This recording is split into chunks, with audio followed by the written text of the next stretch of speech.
Man, what a fight was that Benavidez Plant. That was a pretty entertaining. I mean, there was obviously dead spots, but overall, I thought it was a good fight. I did a I did want to do a follow up because I saw some chatter on NSB again, and some people are getting it wrong and not understanding what it was that they saw. First of all, David Benavidez showed you something, and this is important if you claim to be a fan and you weren't happy with. Because I see claims of, oh well, F Kenny Bayless this, and Kenny Bayless wouldn't let him work and all this. If you're a fan, you should actually be celebrating what you saw, because here's what you saw, and I'm gonna break it down like this. David Benavidez has relied too heavily on the bum rush strategy and then get you out of there. And Caleb Plant is actually, his ring IQ is really high. Watching the fight, and I'll go through it here in a second, but watching the fight, Plant's ring IQ was sky high. He's actually he knew what he needed to do. The problem is, it was clear from the Gavril fight when Benavidez got dropped. They went back to the gym. They learned what they needed to do to avoid those silly mistakes with his chin up in the air, because although Benavidez was getting hit, it was like they learned, I need to know when I'm about to get hit so that I can brace for the shot so I can take it and then come back with something. Plant was throwing good combos early on, and then, of course, he winded as he got later. Benavidez was eating shots, but Benavidez was coming back, and he was patient. He was very patient, and that was smart. He should not have gone bum rush style. He should have been patient against Plant, because he had a high risk getting caught with something, especially with the speed Plant was throwing in the earlies. If I can picture it in my head, if Benavidez had come out there bum rush style, he'd got clipped with something. Instead, he was very measured. He was very practiced. He was very calm. He was very studied. He was looking for opportunities, and he was waiting for openings. He was waiting for the flurry to end so he could get a bomb in there. As the rounds went on, he knew Plant was going to get tired, and then he capitalized. That's what you saw. And give it kudos to Plant, because Plant never stopped fighting. He never stopped fighting back. Everybody's getting pissed off about clinches and all this, and they need to understand that the clinch is fine. There's nothing wrong with a clinch when you got an aggressive fighter in front of you. The clinch is a strategy to nullify an aggressive fighter and stop them from going all out. So I don't have any issue with this. I really want to celebrate Benavidez because he didn't rely on, look, I want to go all out, I want to go all out, I want to go all out. He eventually just settled into a groove and beat Plant at his own game. As a fan, if you claim to be a fan, you should celebrate that, because that's what we need to see from high-level fighters. I consider now David Benavidez and Caleb Plant both high-level fighters. Even in loss, Caleb Plant, he impressed me because he did not at any point back down from what was coming at him.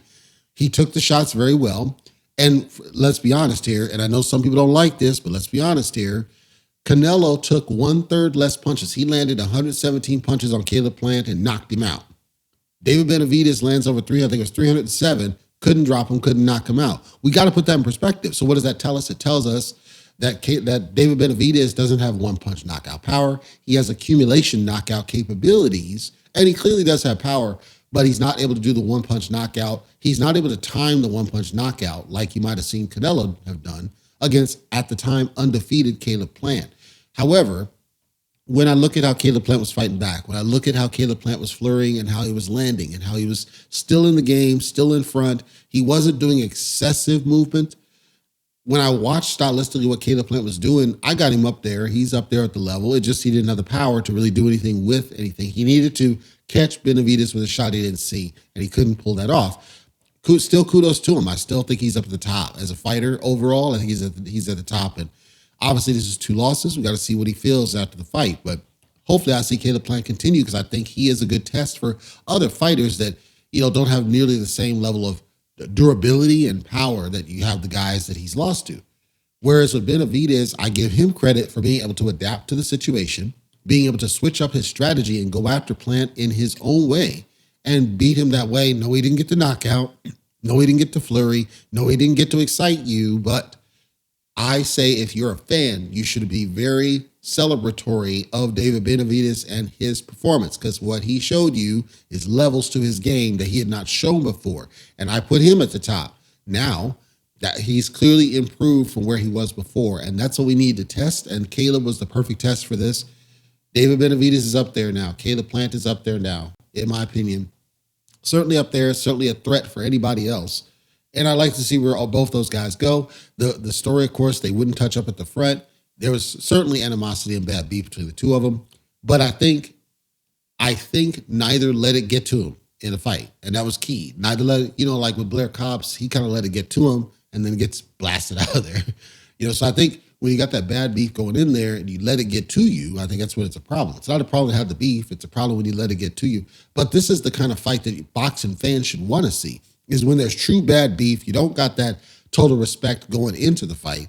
It's that true bad beef walking into the fight, and then you throw it all out there. And then by the end of the fight, it's cool to show some respect when neither guy could get the W or whatever, or neither guy could get a knockout or whatever, and then show some respect that, hey, you guys are both warriors. I'm cool with that.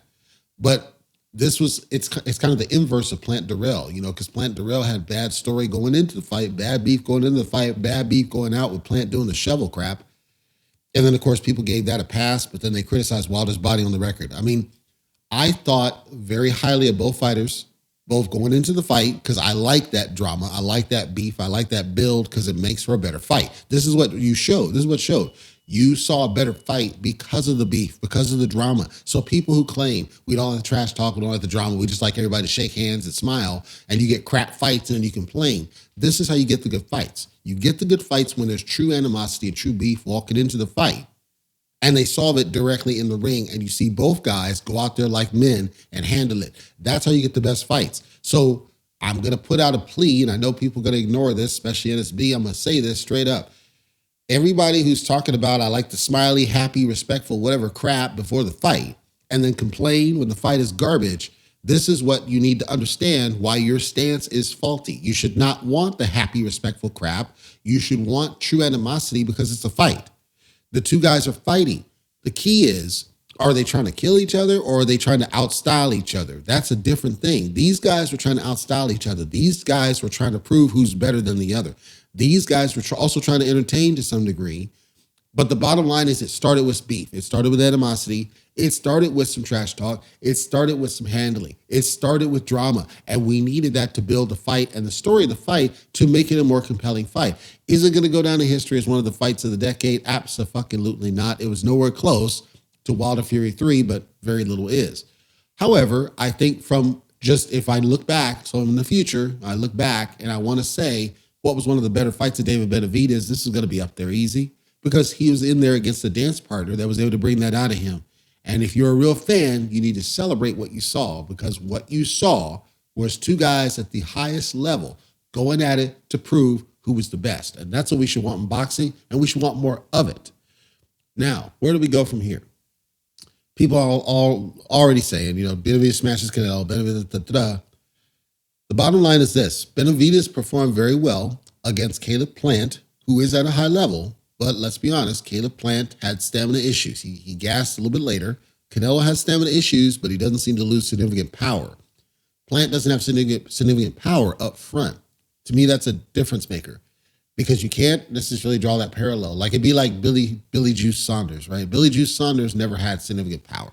So I can see David Benavidez being able to take care of Billy Juice Saunders with veritable ease. But if he's in there against somebody who actually keeps their power all the way through the later rounds, I don't think he's going to be able to pull that kind of performance. And let's not forget, Benavidez was taking the distance against Caleb Plant when many people thought he was going to blitz and blow Plant out. And no, you can't blame the clinching. It's up to the fighter to figure out how to stop that.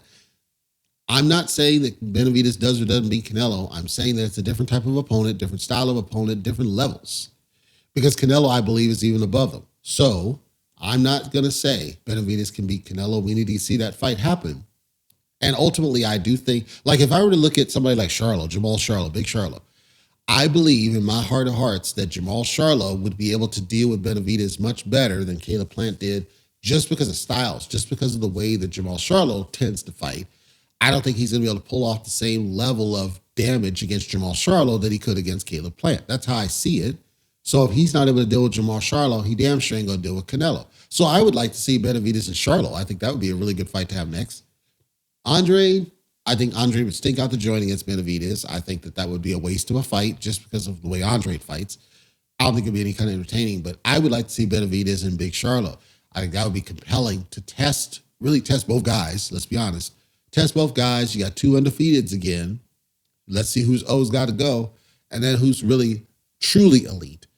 But kudos to David Benavidez for his adaptation. Kudos to him for being able to weather the fire that was upon him for a moment.